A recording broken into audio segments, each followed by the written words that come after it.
إن الحمد لله نحمده ونستعينه ونستغفره ونعوذ بالله من شرور أنفسنا ومن سيئات أعمالنا من يهد الله فلا مضل له ومن يضلل فلا هادي له ونشهد أن لا إله إلا الله وحده لا شريك له وأشهد أن محمدا عبده ورسوله أرسله بالحق بشيرا ونذيرا وداعيا إلى الله بإذنه وسراجا منيرا فقد قال الله تعالى في كلامه المجيد وفي فرقانه الحميد أعوذ بالله من الشيطان الرجيم بسم الله الرحمن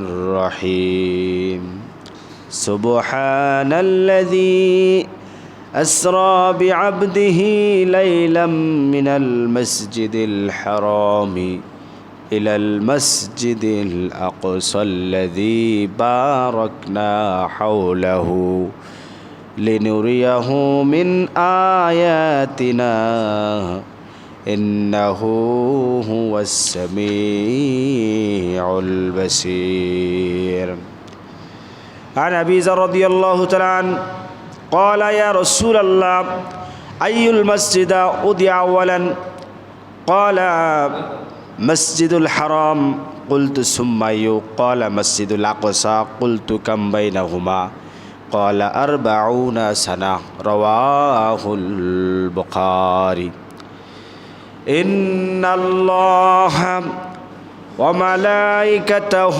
يصلون على النبي يا أيها الذين آمنوا صلوا عليه وسلموا تسليما اللهم صل على محمد وعلى آل محمد كما صليت على إبراهيم وعلى آل إبراهيم إنك حميد مجيد اللهم بارك على محمد وعلى آل محمد كما باركت على إبراهيم وعلى آل إبراهيم إنك حميد مجيد প্রাণপ্রিয় উপস্থিতি মহান আল্লাহ তাআলার দরবারে শুকরগুজার হচ্ছি যিনি সুস্থতা দিয়ে অসংখ্য মানুষ থেকে বেছে নিয়ে সলাতুল জুমা আদায় করার লক্ষ্যে মসজিদে এসে প্রথম কাতারে বসে কোরআন সুন্নাহ থেকে খুতবা শোনার তৌফিক দান করতেছেন যে মনিব সেই মহান মনিবের শুকরিয়া আদায় করে সমস্যারা বলি আলহামদুলিল্লাহ দরুদ সালাম বর্ষিত হোক নবীদের প্রতি সাল্লাল্লাহু আলাইহি ওয়াসাল্লাম প্রাণপ্রিয় উপস্থিতি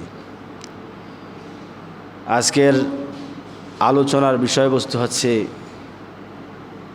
ফিলিস্তিনের মসজিদুল আকসার গুরুত্ব ও ফজিলত সম্পর্কে সেই সাথে মুসলমানদের করণীয় কি এই বিষয়ে আজকে আমি আলোচনা করব যেহেতু সময় কম সংক্ষিপ্ত সময় অনেক কথা বলতে হবে তাই জন্য ভূমিকা ছাড়াই আলোচনা শুরু করছি সম্মানিত প্রাণপ্রিয় উপস্থিতি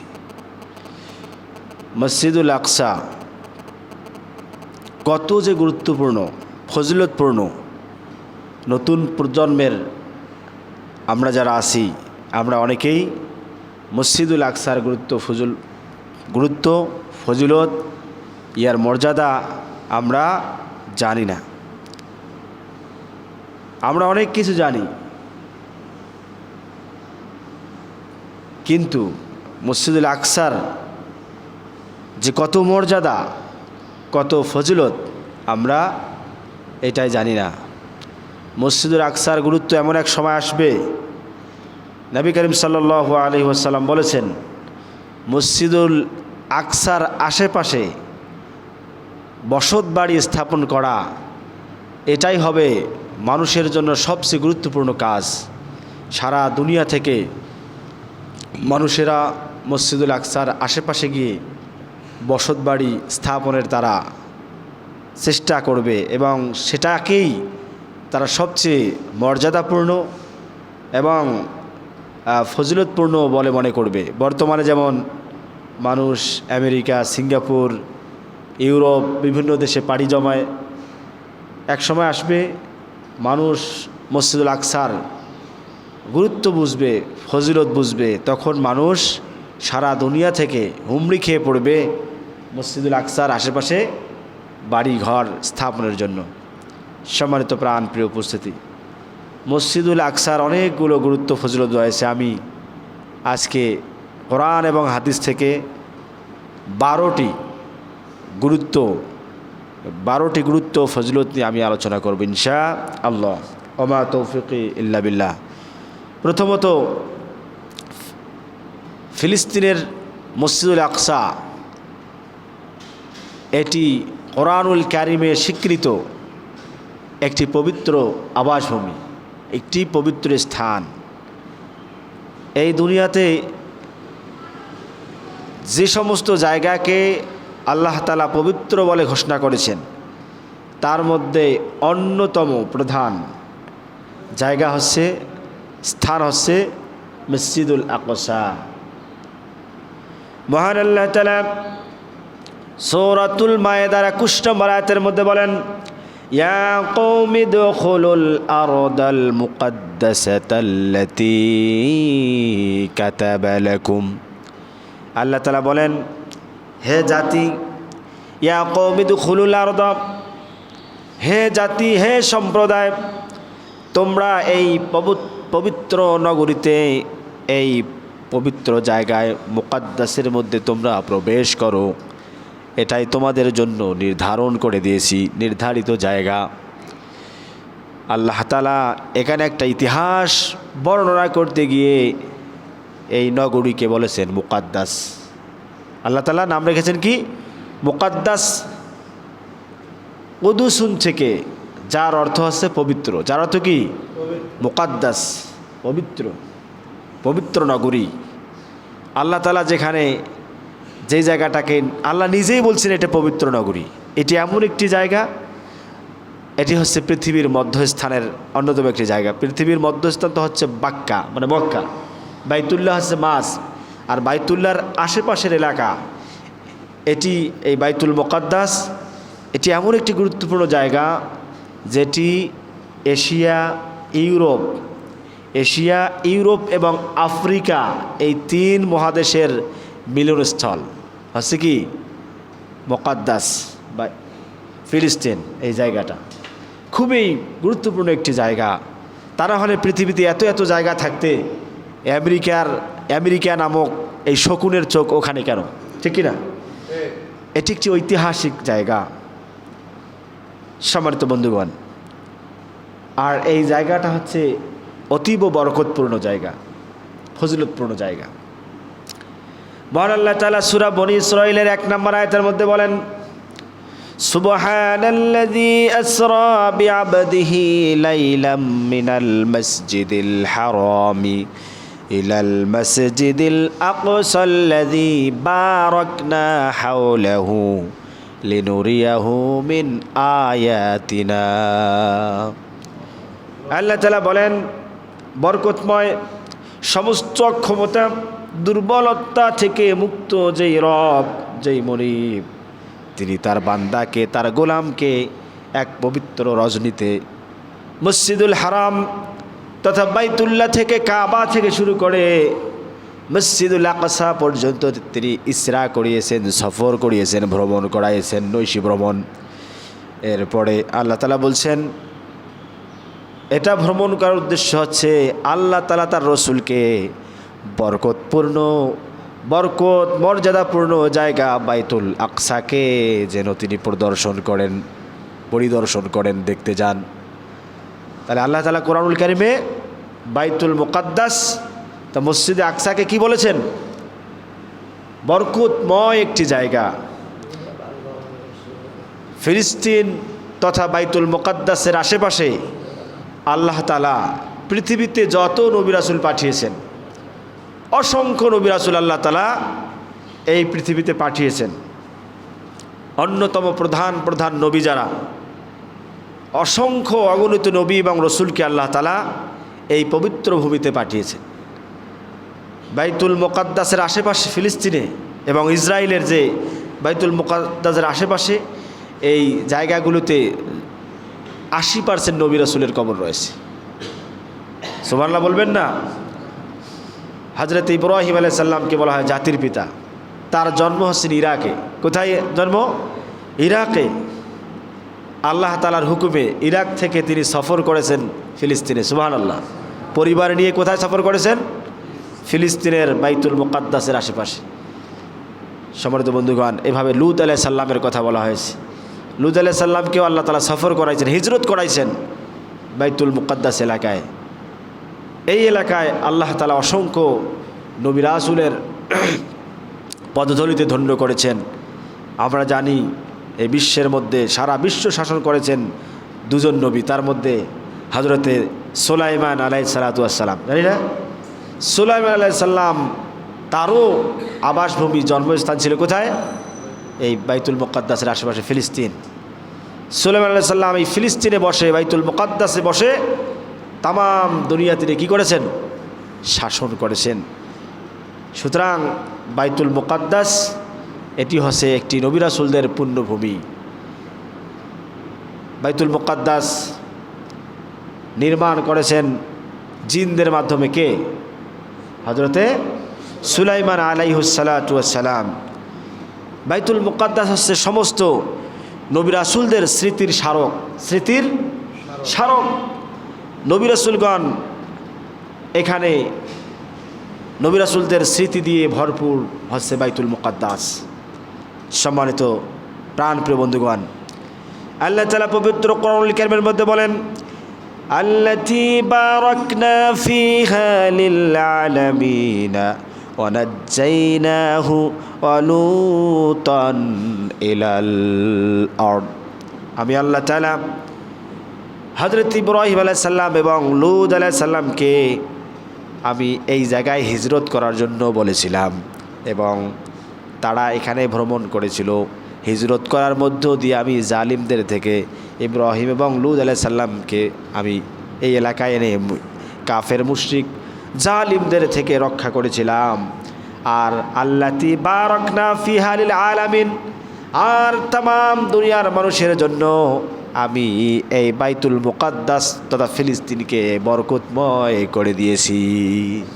বরকতময় জায়গা, ফজিলতপূর্ণ জায়গা হচ্ছে ফিলিস্তিন তথা বাইতুল মুকাদ্দাস। সম্মানিত বন্ধুগণ, বাইতুল মুকাদ্দাস এটি পৃথিবীর ইতিহাসে দ্বিতীয়তম প্রধান মসজিদ। কততম? দ্বিতীয়তম। পৃথিবীতে প্রথম মসজিদ স্থাপন হয়েছে মক্কায়, কাবা, যার কথা আল্লাহ তাআলা পবিত্র কোরআনুল কারীমের মধ্যে বলেছেন, ইন্না আউওয়ালা বাইতিন উদিয়া লিন-নাসি বিবাক্কা। আল্লাহ তাআলা বলেছেন, নিশ্চয়ই আমি প্রথম বাড়ি, এই পৃথিবীতে প্রথম ঘর, প্রথম বাড়ি, প্রথম মসজিদ স্থাপন করেছি বাক্কায়। মক্কার আরেকটা নাম কি? বাক্কা। বাক্কার মধ্যে তথা মক্কার মধ্যে আমি পৃথিবীর সর্বপ্রথম ঘর স্থাপন করেছি, তার নাম হচ্ছে কাবা। হযরতে আবু যর রাদিয়াল্লাহু তাআলা আনহু তিনি বলেন, ইয়া রাসূলুল্লাহ আইয়ু মসজিদান উদিয়া আওয়ালান, হে আল্লাহর নবী, এই দুনিয়াতে সর্বপ্রথম মসজিদ সর্বপ্রথম ঘর কোনটি? সর্বপ্রথম কোন ঘরকে আল্লাহ তাআলা কোনটাকে মসজিদ বানিয়েছেন? সর্বপ্রথম মসজিদের নাম কি? ক্বালা, নবীজি বললেন মসজিদুল হারাম। প্রথম ঘর হচ্ছে মসজিদুল হারাম তথা বাইতুল্লাহ কাবা। কুলতু সুম্মা আইয়ু ইয়া রাসূলুল্লাহ, এরপর আমি আল্লাহ রসুলকে বললাম, আবু যর বলছেন ইয়া রাসূলুল্লাহ তারপর কোনটা? ক্বালা রাসূলুল্লাহ সাল্লাল্লাহু আলাইহি ওয়াসাল্লাম বললেন মসজিদুল আকসা। দ্বিতীয় মসজিদ হচ্ছে মসজিদুল আকসা। সাহাবী বললেন কুলতু কাম বাইনাহুমা, হে আল্লাহ রসুল এই দুই মসজিদের মধ্যে সময়ের ব্যবধান কতটুকু? মসজিদুল হারাম তথা বাইতুল্লাহ কাবার পরে কতদিন পরে এই মসজিদ নির্মাণ হয়েছে? কত বছর পরে? আল্লাহ রসুল বললেন 40 সানা। বুখারী এবং মুসলিম শরীফের হাদিস। 40 বছর পর, কাবা নির্মাণের 40 বছর পরে মসজিদুল আকসা নির্মিত হয়েছে। সুবহানাল্লাহ। তাহলে প্রথম মসজিদ হচ্ছে কাবা। কাবা এমন এক জায়গায় অবস্থিত, কাবা যেখানে আরশে আজিমে বাইতুল মামুর আছে না নেই? আরশে সপ্তম আসমানে আরশে আজিমের নিচে ফেরেশতাদের মসজিদ, ফেরেশতাদের মসজিদের নাম হচ্ছে বাইতুল মামুর। বাইতুল মামুর যেখানে, ঠিক তার নিজ বরাবর সোজা পৃথিবীর মাঝখানে স্থাপন করা হয়েছে কি? কাবা।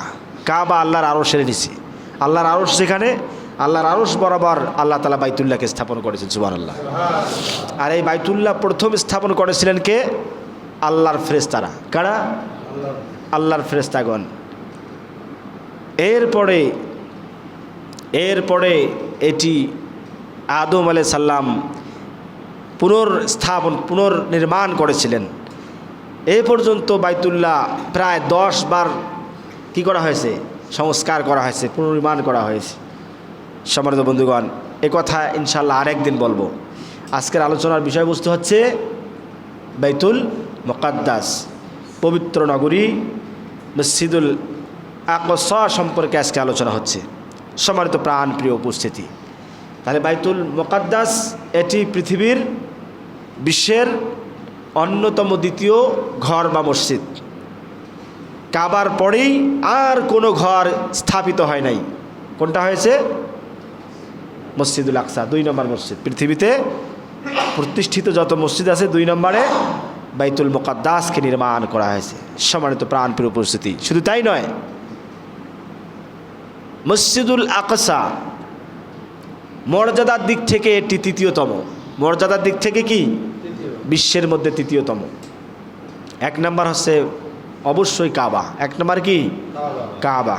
2 নম্বরে মসজিদে নববী, মসজিদে নববী মদিনা। কাবা হচ্ছে মক্কা, আর মসজিদে নববী কি? মদিনা।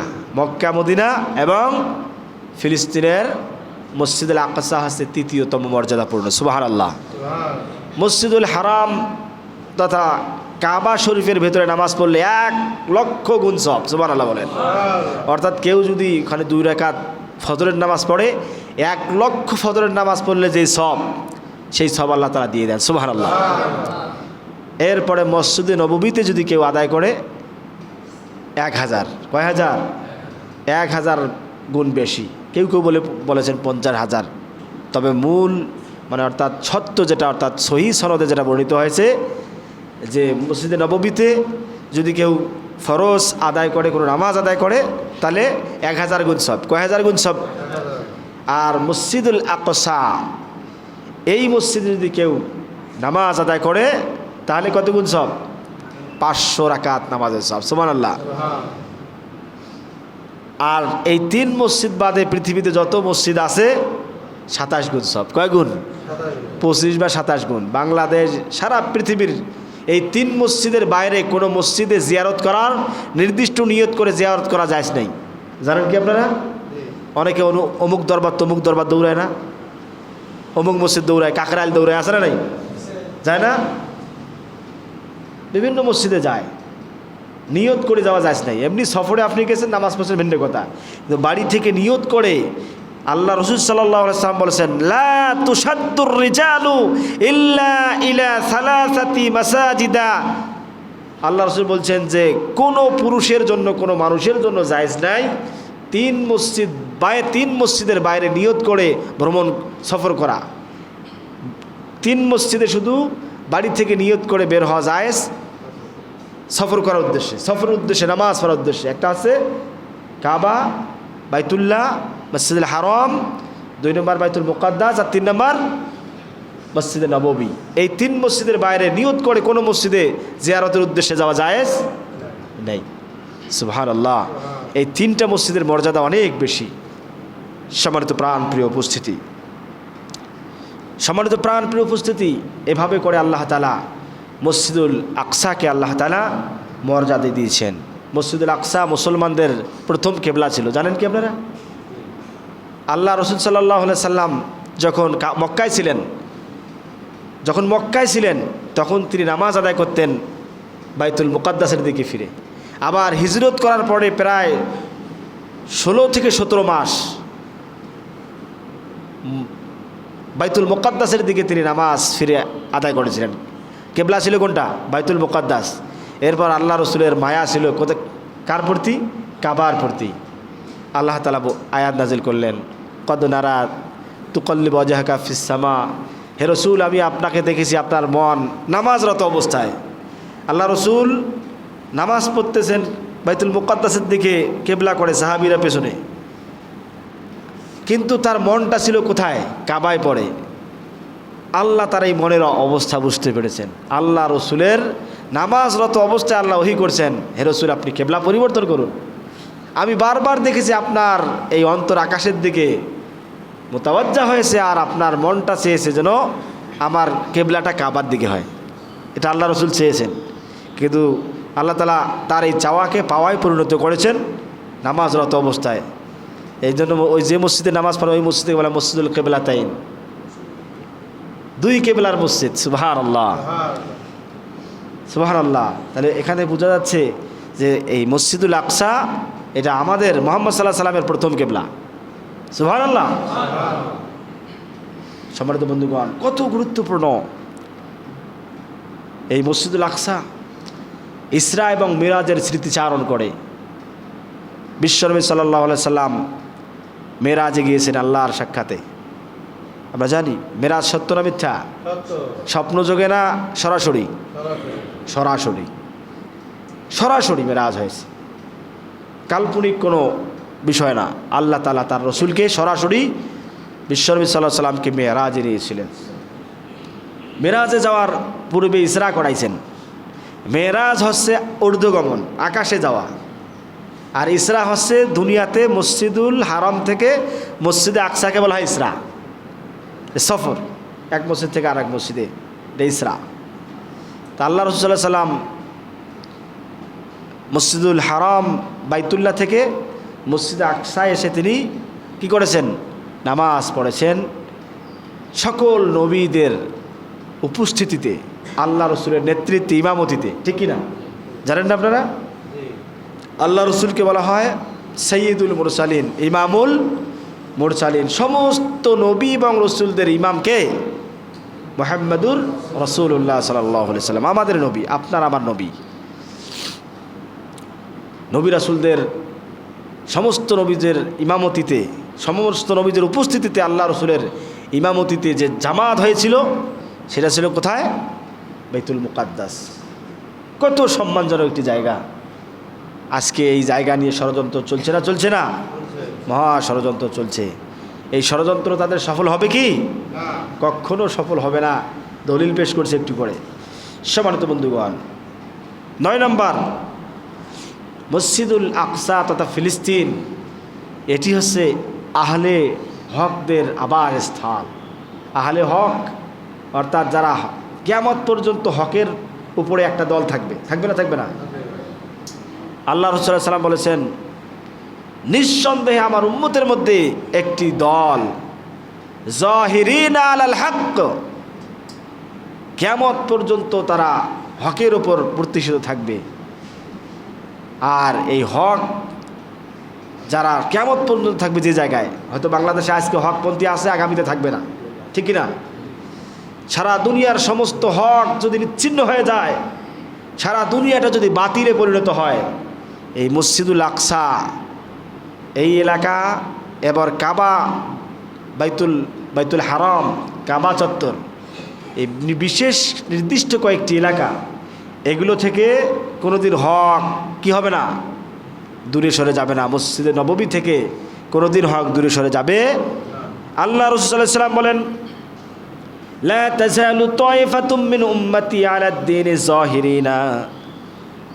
আল্লাহ রাসূল বলেন যে আমার উম্মতের মধ্যে একটি দল কিয়ামত পর্যন্ত হকের ওপর প্রতিষ্ঠিত থাকবে, দ্বীনের ওপর প্রতিষ্ঠিত থাকবে। লা আদুহিম কাহিরিন, কোনো শত্রুপক্ষ তাদেরকে পরাস্ত করতে পারবে না। লা ইয়াদুররুহুম মান খালাফাহুম, কেউ যদি তাদেরকে সাহায্য না করে দূরে সরে যায়, দুনিয়ার কেউ যদি তাদেরকে সাহায্য না করে, তবুও তাদের কেউ কোনো ক্ষতি করতে পারবে না। ইল্লা মা আসাবাহুম মিন লাওয়া হাত্তা ইয়াতিয়াল্লাহু আমরুল্লাহি ওয়া হুম কাযালিক। আল্লাহ রাসূল সাল্লাল্লাহু আলাইহি ওয়াসাল্লাম বলেন যে তারা হকের ওপর ওখানেই তারা প্রতিষ্ঠিত থাকবে যতদিন আল্লাহ চান, এবং তারাও ভাবেই ওখানে হকের ওপর প্রতিষ্ঠিত থাকবে।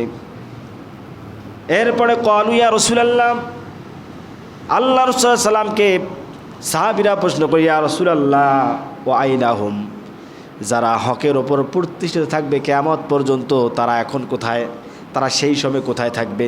ওয়া আইনাহুম, তারা সেই সময় কোথায় থাকবে? যারা কিয়ামত পর্যন্ত হকের ওপরে থাকবে আপনার উম্মত, তারা কোথায় থাকবে? ওয়া আইনাহুম, তারা কোথায় থাকবে? ক্বালা, নবীজি বললেন, বাইতুল মুকাদ্দাস, বাইতুল মুকাদ্দাস ও আকনাফি বাইতুল মুকাদ্দাস।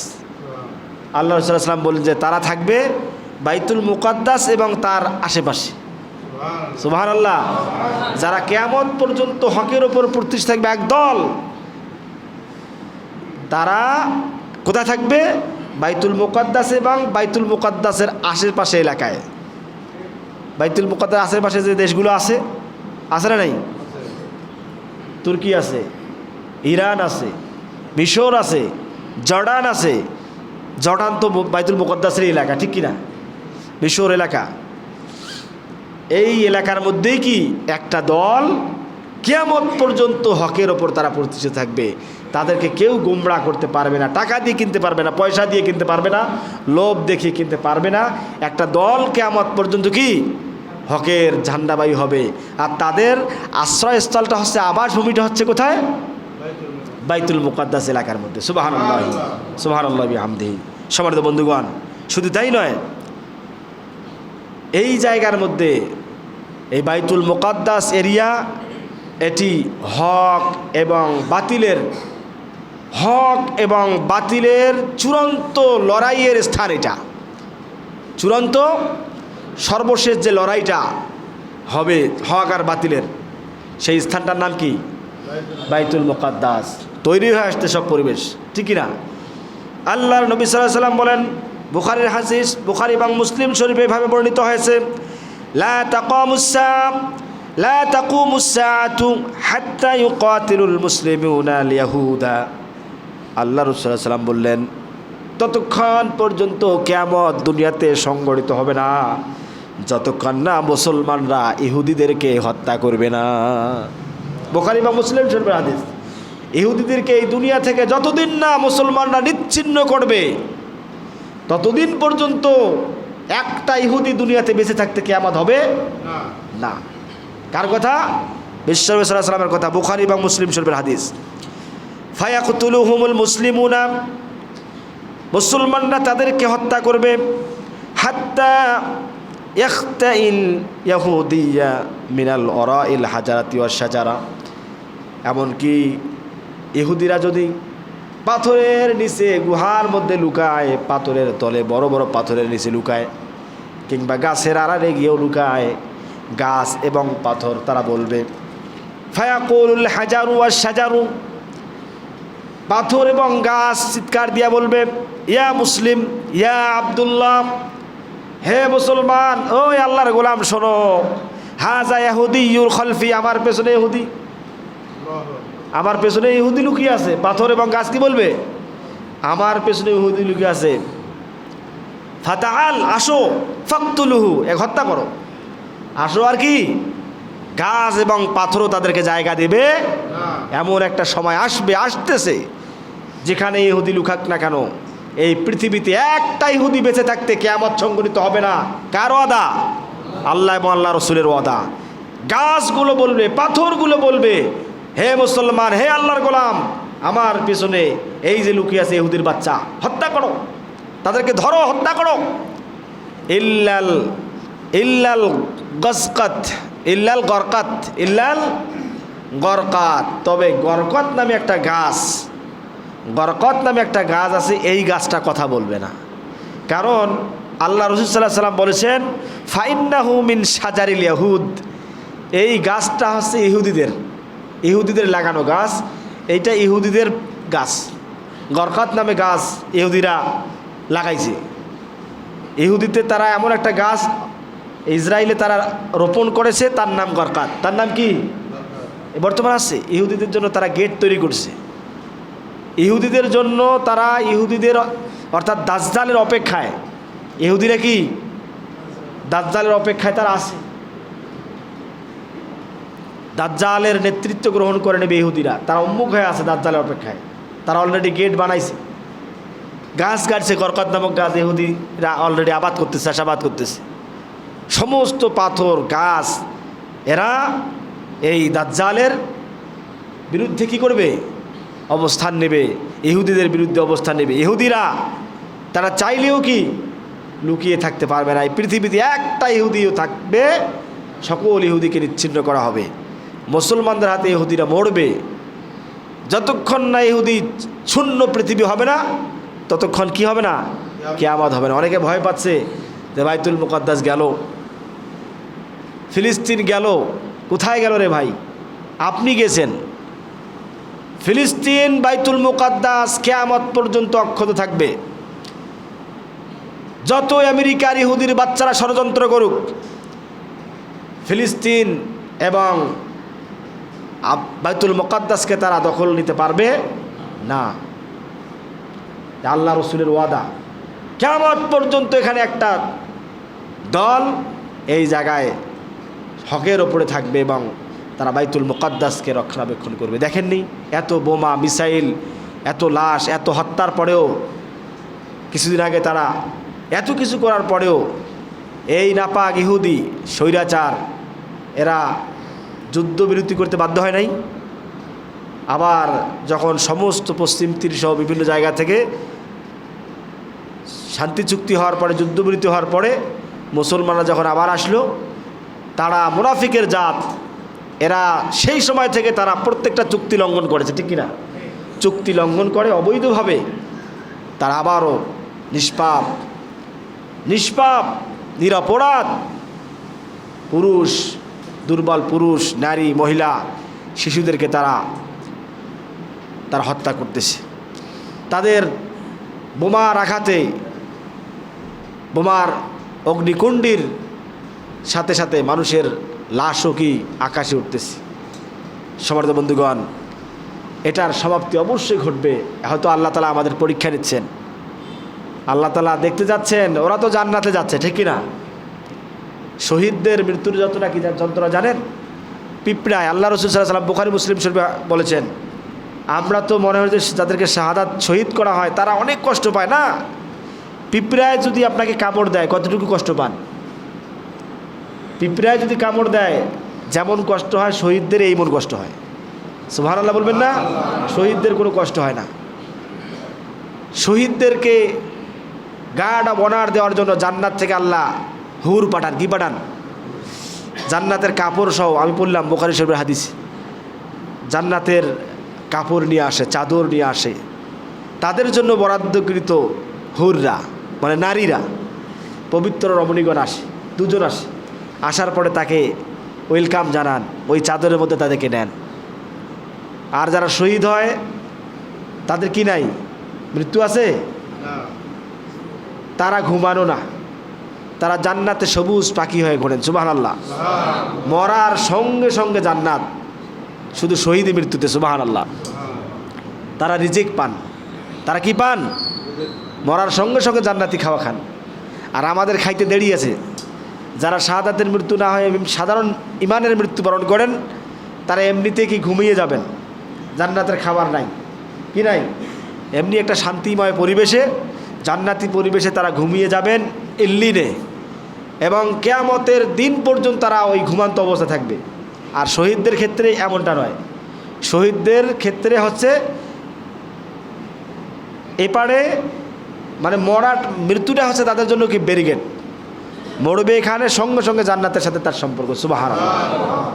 শহীদি জীবন, প্রত্যেক নবী রসুলগণ শহীদি তামান্না করতেন। আজকে তো আমরা শাহাদাতের মৃত্যুকে ভয় পাই। মৃত্যুকে ভয় পাওয়ার কারণে আজকে আল্লাহ তাআলা আমাদেরকে গোলাম বানিয়ে দিয়েছেন, ঠিক কি না? আজকে আমাদের মালিক হচ্ছে কাফের, মুশরিক, বেঈমানরা। সামান্য একটু ইসরায়েল, তার আশেপাশে এতগুলো মুসলমানের দেশ, এত শক্তি। মিশর হচ্ছে ইসরায়েলের চেয়ে বেশি ক্ষমতাধর রাষ্ট্র। মিশরের ক্ষমতা ইসরায়েলের চেয়ে অনেক গুণ বেশি, সামরিকভাবে, অর্থনৈতিকভাবে, সকল ক্ষেত্রে। আজকে আমেরিকাকে ভয় করে তাদের রাজতন্ত্র টিকিয়ে রাখার জন্য মিশর, জর্ডান, সৌদি আরব, তারা শুধু ক্ষমতা, ভোগবিলাস আর রাজতন্ত্রকে টিকিয়ে রাখার জন্য তারা আমেরিকা, ইসরায়েলের তারা দাসত্ব বরণ করেছে। নাউজুবিল্লাহ মিন যালিক। আর তারা আশা করছে যে আল্লাহ তাআলা তার হাত গুটিয়ে বসে আছে, আর তারা আবাবিলের অপেক্ষায় আছে। আবাবিল পাখি আসবে। আবাবিল পাখি যেমন কাবাকে রক্ষা করেছিলেন, এইরকম করে আবাবিল পাখি এসে বাইতুল মুকাদ্দাসকেও কি, আবাবিল পাখি ঠিকই আসবে, এসে ইহুদিদের উপর পড়বে না, আগে মুনাফিক নামধারী মুসলিম শাসকদের উপরে পড়বে, ঠিক কিনা? সম্মানিত বন্ধুগণ, আমরা তো বাংলাদেশ থেকে, যদি আমি বিশ্বাস করি এটা, বাংলাদেশে যে আন্দোলন হয়েছে, যে প্রতিবাদ হয়েছে, বিশ্বে কোনো দেশ এটা করতে পারে নাই, ঠিক কিনা? পারে নাই। এইটা যদি বাংলাদেশের, যেমন মায়ানমারে যদি এই ঘটনা ঘটতো, ফিলিস্তিন যদি মায়ানমার বা এই আপনার ভারতের এই আমাদের যদি প্রতিবেশী দেশ হইতো, সমস্ত বাঙালি একদিনে কি জীবন, লক্ষ লক্ষ জীবন যাইতো হয়তো। আবু সাঈদের উত্তরসূরিরা ফিলিস্তিনকে অবশ্যই স্বাধীন করতো, ঠিক কিনা? আমরা করতাম। বাঙালিরা পারে না? বাঙালিরা এমন কোনো, প্রত্যেকটা যুদ্ধে আমরা জয়ী হয়েছি, হই নাই? আমরা 47-এ হয়েছি, তার আগেও হয়েছি, 71-এ হয়েছি, এবং 24-এ এসেও আমরা স্বাধীনতা বরণ করেছি। স্বাধীনতা আমরা বিজয়ী হয়েছি, স্বাধীনতা অর্জন করেছি। আমরা পরাজয়ে, আমরা নতজানু হওয়ার জাতি আমরা নই, ঠিক কিনা? কিছু মুনাফিক তো আছেই, থাকবে, ঠিক কিনা? আছে না? ভারতের দালাল কিছু ছিল, এখন নতুন কিছু বের হচ্ছে, ঠিক কিনা? ভারতের দালালি করে, ইসরায়েলের দালালি করে এদেশের মসনদে কোনোদিন থাকা যাবে না, ঠিক কিনা? পত্রিকায় দেখলাম, ফেসবুকে দেখলাম, ইন্ডিয়া অনেক বোমা, মিসাইল সহ সৈন্যবাহিনী পাঠাইছে ইসরায়েলে। পাঠায় নাই? পাঠাবেই তো।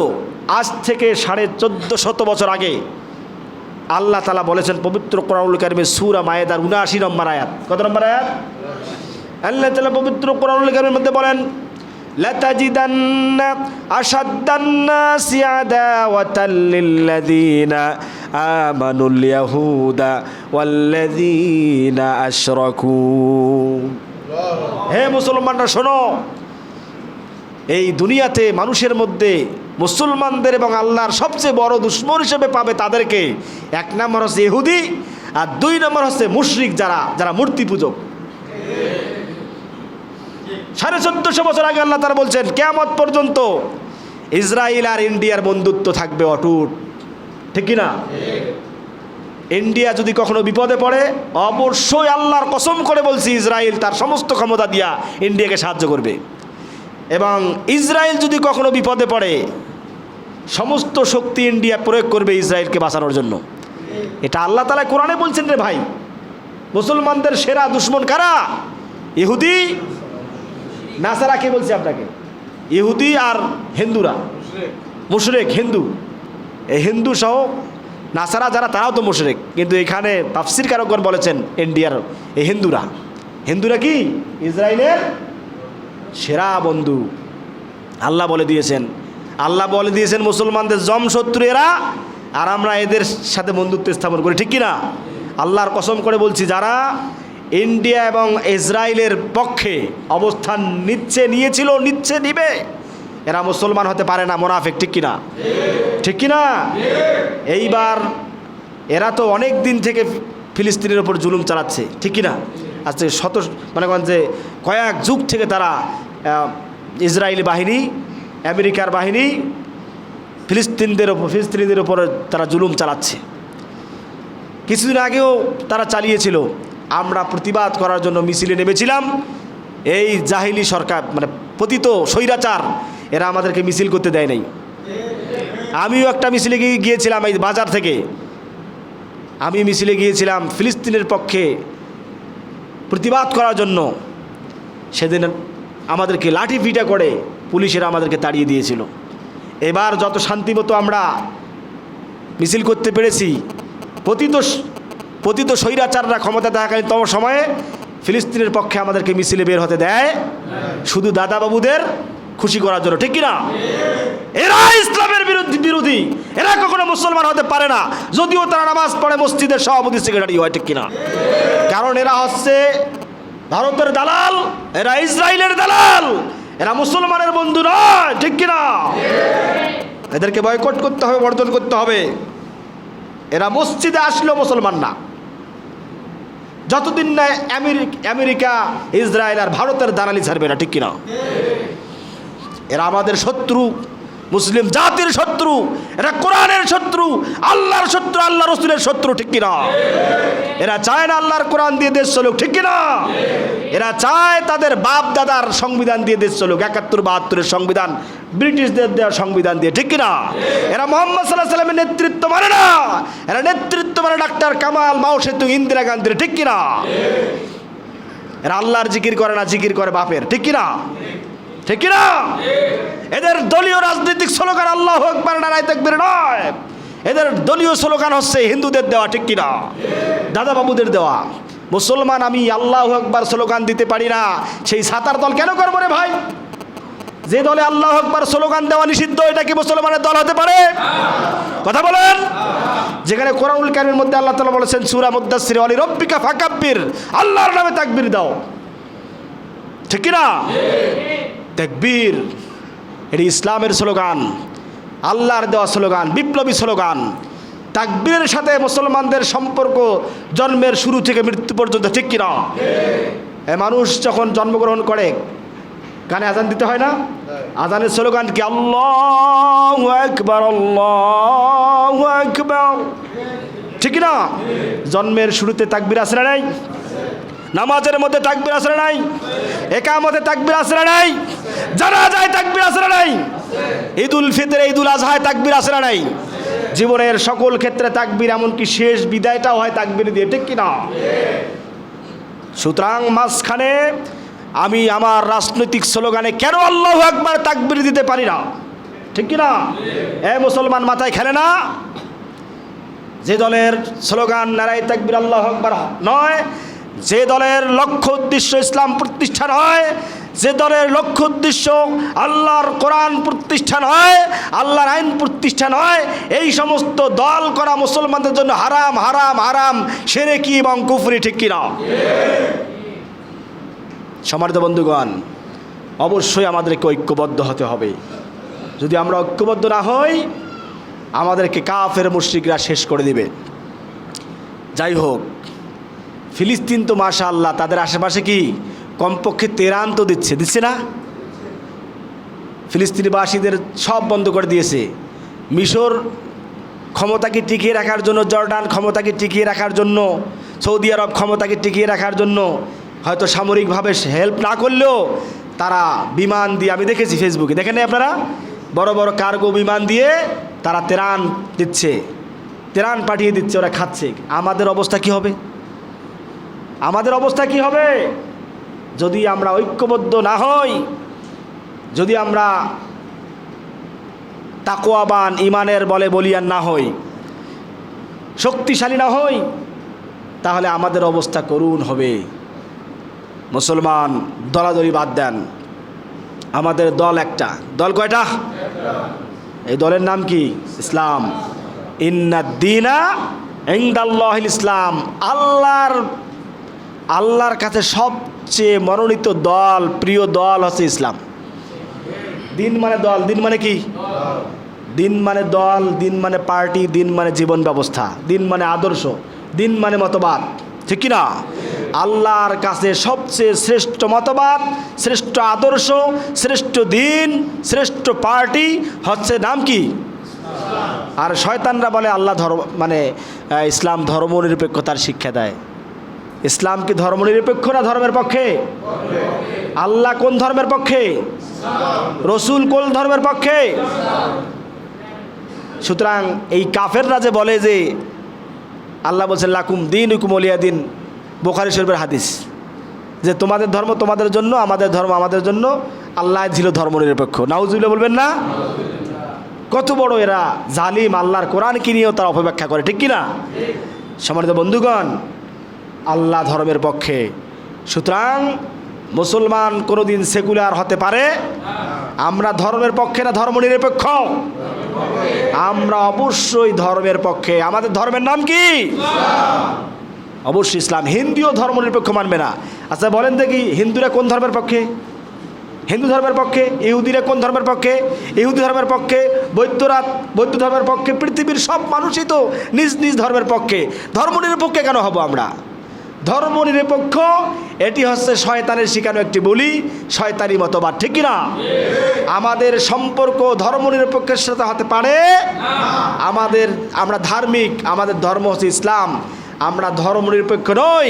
আমরা অবশ্যই আল্লাহ তাআলা এবং তার রসুল যে ধর্মের পক্ষে, আল্লাহর কাছে যে ধর্ম মনোনীত, আমরা সেই ধর্মের লোক, ঠিক কিনা? আমরা ধর্মনিরপেক্ষ নই। আমাদের দুর্ভাগ্যজনক হলে সত্য যে আমাদের সংবিধান 4টি মূলনীতির উপর প্রতিষ্ঠিত। কয়টি? জাতীয়তাবাদ, সমাজতন্ত্রবাদ, পুঁজিবাদ আর ধর্মনিরপেক্ষ মতবাদ। কয়টা? আমাদের সংবিধান লেখা আছে 95% মুসলমানের দেশের সংবিধান হচ্ছে কি? ধর্মনিরপেক্ষ মতবাদের ভিত্তিতে চলে। ইসলাম ছিল রাষ্ট্রীয় ধর্ম, ইসলাম ছিল, এটাও সহ্য হয় না, ঠিক কিনা? খালি ঘুম থেকে উঠি রাষ্ট্রীয় ধর্ম ইসলাম বাতিল করতে হবে, সকালে বলে রাষ্ট্রীয় ধর্ম ইসলাম বাতিল করতে হবে, ঠিক কিনা? রাষ্ট্রীয় ধর্ম ইসলাম বাতিল করতে হবে। সেদিন দেখলাম হেফাজতে ইসলাম একটা দলের সাথে, নাম বলা যাবে না, তারা লিয়াজু করে নাই একটা। হেফাজতে ইসলামের এক নেতা বলতেছে যে আমরা আপনাদের সাথে আসি, আমরা নির্বাচিত আপনার হলে রাষ্ট্র ধর্ম ইসলাম রাখতে হবে। ফকিরের মতো চাচ্ছে। কিসের মতো? একজন এত বড় আলেম ফকিরের মতো ভিক্ষা চাচ্ছে বিএনপির কাছে। এর নাম বলেই দিলাম যে আপনাদের সাথে আমরা আসি, যদি আপনারা ক্ষমতায় যান তাহলে রাষ্ট্রধর্ম ইসলামটা কি রাখতে হবে। কত বড় মাজলুম আমরা! আর এরা আবার বলছে, দেখি এটা চিন্তার বিষয়, দলীয় নীতি নির্ধারকরা কি বলে, দলীয় লিডার নীতি নির্ধারক কি বলে আমরা আপনাদেরকে পরে জানিয়ে দেব। কথা বলেন। আর আল্লাহর ইসলামকে রাষ্ট্রীয় ধর্ম, ধর্মনিরপেক্ষ কুফরি মতবাদ, শয়তানি মতবাদ রাখা যায় মূলনীতিতে, আর রাষ্ট্রধর্ম ইসলাম রাখতে তাদের কষ্ট হয়। বলেন দেখি এরা মুসলমান না মুনাফিক? কথা বলেন। এই মুনাফিকদের পক্ষে থাকা যাবে? যদি থাকেন আল্লাহর কসম অপেক্ষা রাখেন। ফাতারাব্বাসু হাত্তা ইয়াতি আল্লাহু বিআমরিহি। অপেক্ষা করেন আল্লাহর শাস্তি আসার অপেক্ষায়। দুনিয়া তো লাঞ্ছিত হবেন, কবরে আল্লাহ এবং আল্লাহ রসুলকে মুখ দেখাতে পারবেন না। কবরে প্রশ্ন আছে না নাই? অমা দিনুকা। কথা বলেন। কবরে প্রশ্ন আছে না? অমা দিনুকা। বল তোর দল কি ছিল, পার্টি কি ছিল, আদর্শ কি ছিল, বল। যারা ইসলামের বিরোধী ছিল, যারা ইসলামকে আদর্শ হিসাবে গ্রহণ করে নাই, ইসলামকে যারা দল হিসাবে গ্রহণ করে নাই, পার্টি হিসাবে গ্রহণ করাই, অমা দিনুকা প্রশ্নের উত্তর তারা দিতে পারবে না, ঠিক কিনা? অমান নাবিউকা, তোর নেতা কে ছিল, নবী কে ছিল, কার আদর্শ মানছিস? যারা আল্লাহ রসুলকে নেতা বাদ দিয়া অমুক তমুককে নেতা মানছে, তারা অমান নাবিউকা প্রশ্নের উত্তর দিতে পারবে না, ঠিক কিনা? অমান রব্বুকা, প্রথম প্রশ্ন তোমার রব কে ছিল? যারা আল্লাহ তাআলাকে সংবিধানদাতা, আইনদাতা, বিধানদাতা মানে নাই, সংবিধানদাতা আইনদাতা হিসেবে মেনেছে Lenin, Karl Marx, Abraham Lincoln, British, America, ভারতকে এবং 71-72 সংবিধানকে যারা গ্রহণ করেছে, এরা অমান রব্বুকা মান রব্বুকা প্রশ্নের উত্তর তারা দিতে পারবে না, পারবে না, আল্লাহর কসম পারবে না, আল্লাহর কসম পারবে না, আল্লাহর কসম পারবে না, যদিও নামাজ হয়। ঠিক কিনা?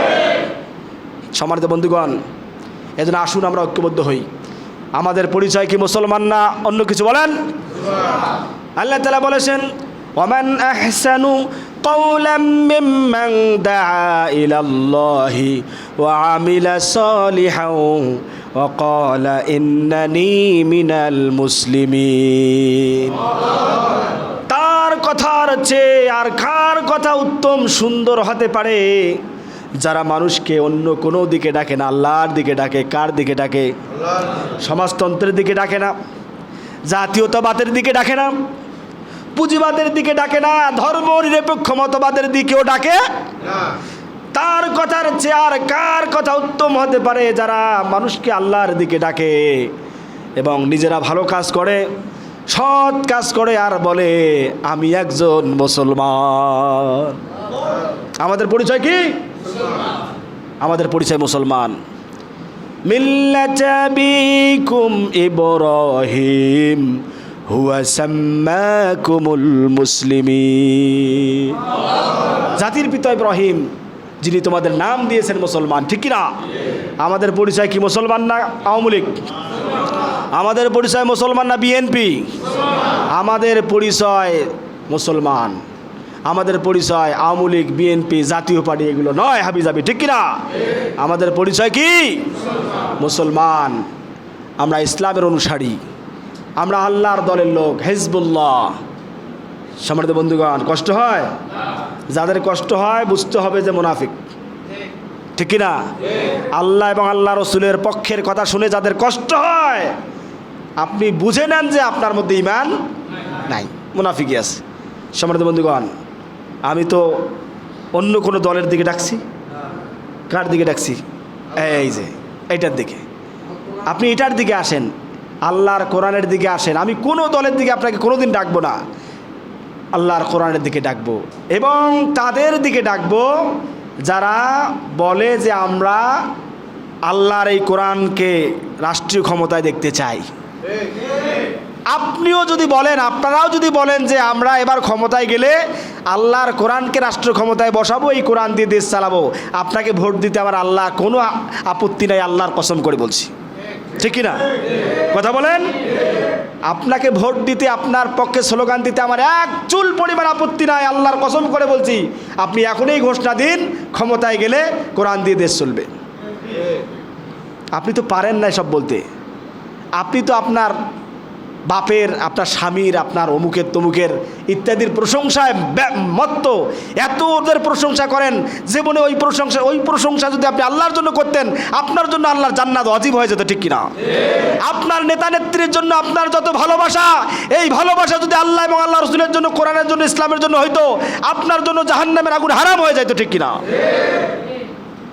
আমাদের যত ভালোবাসা, আমাদের যত চিন্তা, চেতনা, মহব্বত, আবেগ, অনুভূতি সব হবে কার জন্য? আল্লাহ এবং আল্লাহ রসুল এবং কোরআনের জন্য। ঠিক কিনা? আল্লাহ তাআলা বলেছেন, কুল ইন্না সলাতি ওয়া নুসুকি ওয়া মাহইয়ায়া ওয়া মামাতি লিল্লাহি রাব্বিল আলামিন। ও আমার গোলাম বলো, নিশ্চয় আমার নামাজ, আমার কুরবানি, ত্যাগ, আমার স্যাক্রিফাইস, আমার নামাজ, আমার জীবন, আমার মরণ, জীবন থেকে মরণ পর্যন্ত যা কিছু আমি করি, আমার বন্ধুত্ব, আমার ব্যবসা বাণিজ্য, বিবাহ শাদী, সন্তান জন্মদান, আমার যা কিছু আছে, রাজনীতি, অর্থনীতি, আমার সব কিছু যা আমি করি সব আল্লাহ তাআলার জন্য। যা করব কার জন্য? কাউকে ভালোবাসবো কার জন্য? কাউকে ঘৃণা করব কার জন্য? আরে আমরা তো আপনাদেরকে ঘৃণা করি আল্লাহ তাআলার জন্য, কোনো ব্যক্তিগত স্বার্থে নয়। ঠিক কিনা? সম্মানিত বন্ধুগণ, আল্লাহ রাসূল সাল্লাল্লাহু আলাইহি ওয়াসাল্লাম বলেছেন, মান আহাব্বা লিল্লাহি ওয়া আবগাদা লিল্লাহি ওয়া আতালিল্লাহি ওয়া মানা আলিল্লাহি ফাকাদ ইসতাকমালাল ঈমান, যে আল্লাহর জন্য কাউকে ভালোবাসে, আল্লাহর জন্যে কাউকে ঘৃণা করে, আল্লাহর জন্য কাউকে দান করে, আল্লাহর জন্যে কাউকে কোনো কিছু দেওয়া থেকে বিরত থাকে, আল্লাহর জন্যেই সব কিছু করে, এরা পাক্কা মুমিন, খাঁটি মুমিন, আল্লাহর ওলি। সুবহানাল্লাহ। সুতরাং আমাদের বিরোধিতা রাজনৈতিকভাবে নয়, আমাদের বিরোধিতা হচ্ছে আপনারা আল্লাহর আইন দিয়ে দেশ চলে গেলে চান না, ঠিক কিনা? আপনার আল্লাহ রসুলের নেতৃত্ব মানেন না, আপনারা আল্লাহর এই কোরআনকে সংবিধান মানেন না, ঠিক কিনা? আল্লাহকে সংবিধানদাতা মানেন না, এই জন্য আমরা আপনাদের বিরুদ্ধে কথা বলি, ঠিক কিনা?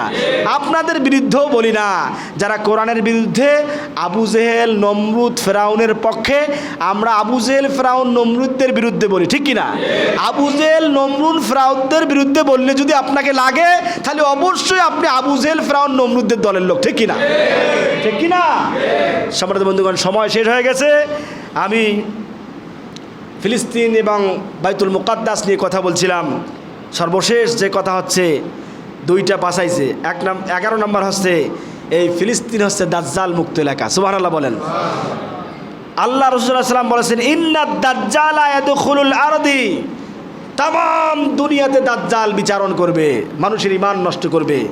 তবে ইল্লা আরবাআতা মাসাজিদা, তবে 4টা মসজিদের এলাকায় দাজ্জাল যাইতে পারবে না। 1 নাম্বার হচ্ছে মসজিদুল হারাম, 2 নাম্বার মসজিদ নববী মদিনার মসজিদ, 3 নাম্বার হচ্ছে মসজিদুল আকসা, আর 4 নাম্বার হচ্ছে মসজিদে তুর পাহাড়ের কোনো এক মসজিদ, যেখানে মুসা আলাইহিস সালামের উপরে তাওরাত আল্লাহ নাজিল করেছিলেন।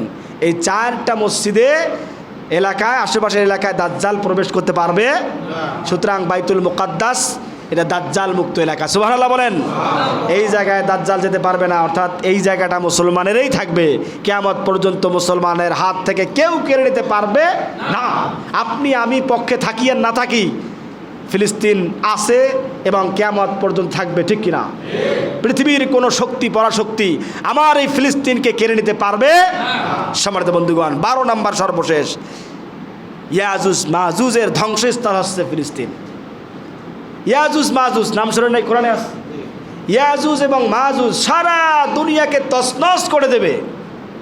সর্বশেষ এদের দাদাগিরি ফিলিস্তিনে গিয়ে শেষ হয়ে যাবে। ইয়াজুজ মাজুজের দাদাগিরি কোথায় শেষ হবে? মসজিদুল আকসার আশেপাশে এলাকায় কোনো এক পাহাড়ে তাদের পতন হবে। কোথায় পতন হবে? মসজিদুল আকসার পাশে কোনো এক পাহাড়ে। কি এই ইয়াজুজ এবং মাজুজ এবং দাজ্জালের ধ্বংস কোথায় হবে? এই ফিলিস্তিনেই হবে। সুবহানাল্লাহ বলেন। আর এই ফিলিস্তিন হচ্ছে কিয়ামতের মাঠ। সুবহানাল্লাহ বলেন। ফিলিস্তিন কি হবে? কিয়ামতের মাঠের কেন্দ্রবিন্দু ফিলিস্তিন হবে। সুতরাং এই জায়গা, এই পুণ্যভূমিকে নিয়ে ষড়যন্ত্র করেন আপনাই। এই জায়গা আমাদের আছে, কিয়ামত পর্যন্ত থাকবে। পৃথিবীর কোনো নাপাক অবৈধ শক্তি আমাদের এই জায়গাকে তারা দখল করতে পারবে না, পারবে না, পারবে না। আমরা আমাদের সাধ্যমতো চেষ্টা চালাবো।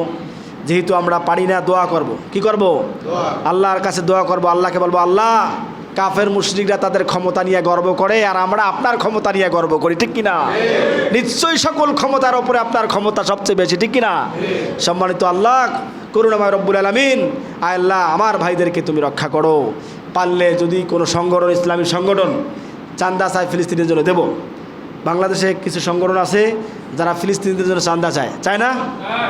এমন একটা দল বাংলাদেশে আছে, আমি জানি, আপনাদেরকে বলছি, খুঁজে নেবেন আপনারা, যারা মানুষের থেকে চান্দা নিয়ে তারা আত্মসাৎ করে, যে খাতের জন্য চান্দা তোলে সেই খাতে 100% ব্যয় করে, ঠিক কিনা? তারা পকেট থেকে দিয়া রাজনীতি করে, রাষ্ট্র থেকে চুরি করে রাজনীতি করে, ঠিক কিনা? আছে না এই দেশে ওই দল? কাফের মুশরিকদের দল, কাফের মুশরিক মুনাফিকদের দৃষ্টিতে ওই দল আছে বাংলাদেশের সবচেয়ে নিকৃষ্ট, ঠিক কিনা?